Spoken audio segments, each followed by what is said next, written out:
Assalamualaikum warahmatullahi wabarakatuh. Halo semuanya, perkenalkan nama saya Feren Claudia dengan NIM G701211093. Saya adalah mahasiswa farmasi dari Fakultas Matematika dan Ilmu Pengetahuan Alam Universitas Tadulako.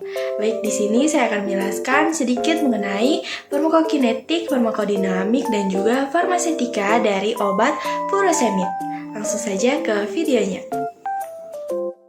Furosemid ini adalah obat untuk mengatasi penumpukan cairan di dalam tubuh atau edema. Obat yang termasuk ke dalam kelompok diuretik ini juga bisa digunakan untuk mengatasi tekanan darah tinggi atau hipertensi.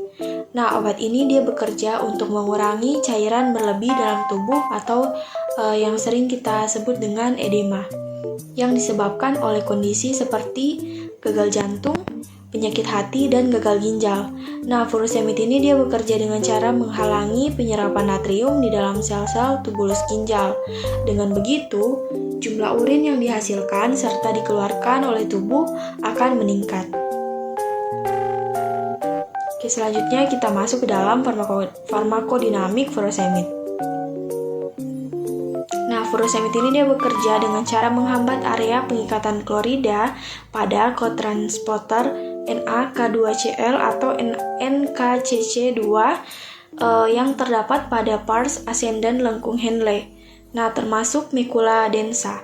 Hal ini mengakibatkan gangguan transport natrium dari sisi luminal ke sisi basolateral untuk proses reabsorpsi.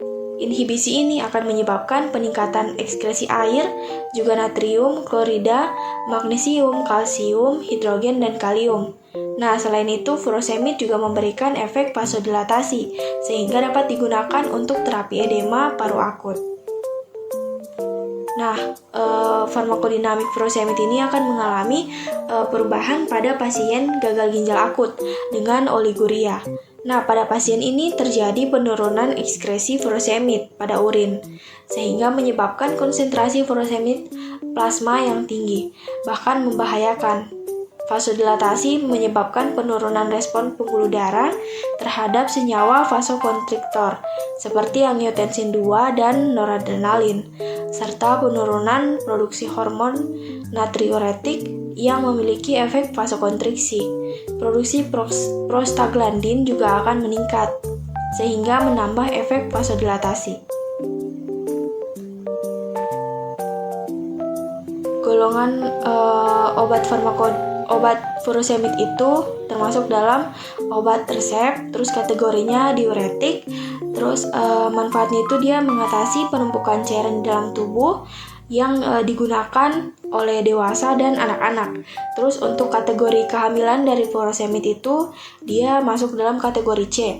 Nah, studi pada binatang itu percobaan memperlihatkan adanya efek samping terhadap janin, tetapi belum ada studi terkontrol pada ibu hamil.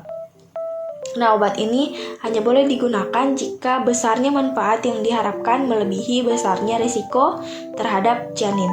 Nah, furosemid ini dapat terserap ke dalam ASI dan menghambat produksi ASI. Nah, bila sedang menyusui, jangan menggunakan obat ini tanpa persetujuan dokter. Terus bentuk sediaan dari furosemid itu ada bentuk tablet dan suntik atau melalui intravena. Kita masuk ke farmakokinetik furosemid. Nah, yang pertama itu absorpsi furosemid. Aspek farmakokinetik furosemid dengan onset kerja 5-60 menit dan didistribusikan ke dalam tubuh berikatan dengan albumin. Nah, untuk absorpsinya sendiri setelah pemberian oral, furosemid itu diabsorpsi dengan cepat pada saluran gastrointestinal dan mencapai konsentrasi puncak dalam 0,5-2 jam. Efek diuretik mulai terjadi sejak 30 menit dan efek maksimal dicapai dalam 1-2 jam. Pada pemberian intravena, efek diuretik ini terjadi dalam 5 menit dan efek maksimal terjadi dalam 20-60 menit. Nah, efek diuretik setelah pemberian intramuskular terjadi lebih lambat dibandingkan setelah pemberian intravena.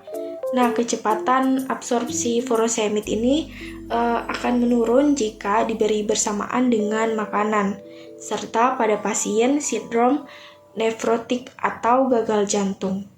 Nah, efek diuretik furosemid ini akan bertahan selama 6-8 jam pada pemberian oral dan kira-kira 2 jam pada pemberian intravena.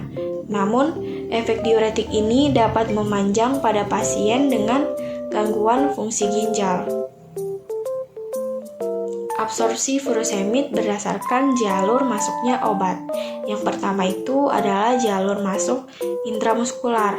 Nah, obat ini disuntikan ke dalam otot, di mana obat kemudian diserap ke dalam aliran darah melalui pembuluh darah di sekitar area suntikan.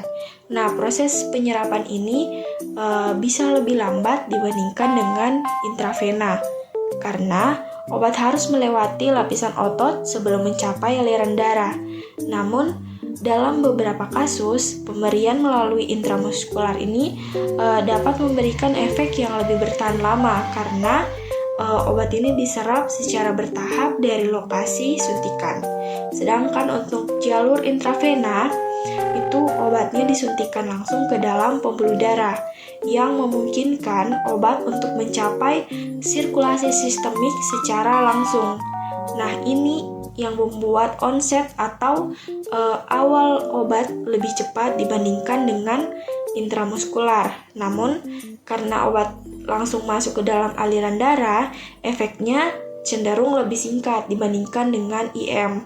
Karena setelah masuk ke saluran darah, maka obat itu akan langsung terdistribusi dan tereliminasi.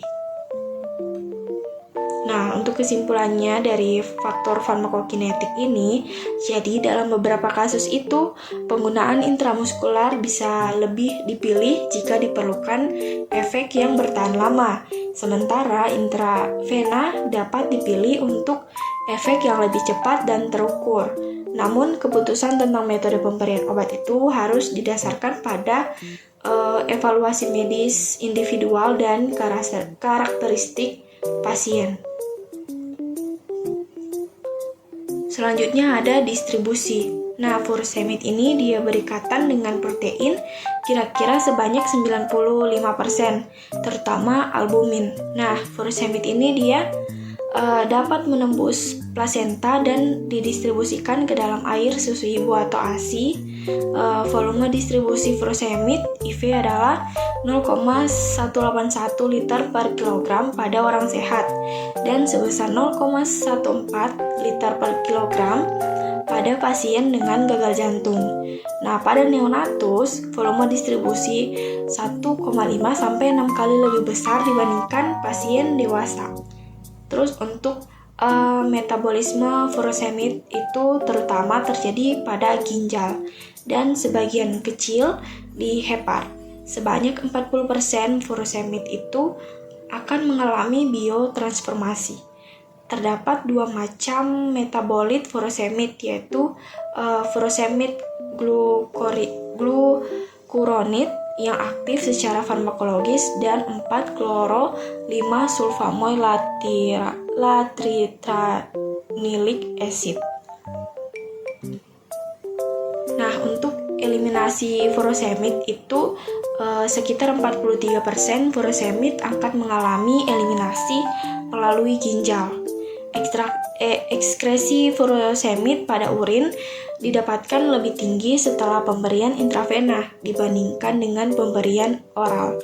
Nah, sekitar 50% furosemid ini akan diekskresikan ke dalam bentuk yang tidak berubah.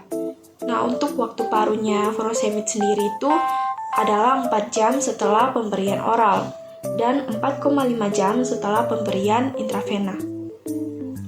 Waktu paru terminal dapat meningkat menjadi 24 jam pada pasien gagal ginjal stadium akhir. Selanjutnya itu ada resistensi furosemid. Nah, studi ini menunjukkan terdapat kasus resistensi diuretik yang ditandai dengan tidak tercapainya efek yang diharapkan walaupun pemberian dosis furosemid ini sudah maksimal. Pada pasien dewasa dengan resistensi furosemid itu lebih disarankan untuk mengganti furosemid menjadi bumetanid atau torasemid. Nah, pilihan lainnya itu adalah menggunakan kombinasi dua diuretik, yakni furosemid disertai diuretik golongan tiazid atau mineral kortikoid reseptor antagonis atau MRA seperti spironolakton. Nah, itu dia sekian penjelasan singkat dari saya mengenai farmakokinetik, farmakodinamik, dan farmasetika dari obat furosemid. Lebih dan kurangnya saya mohon maaf. Terima kasih telah menonton.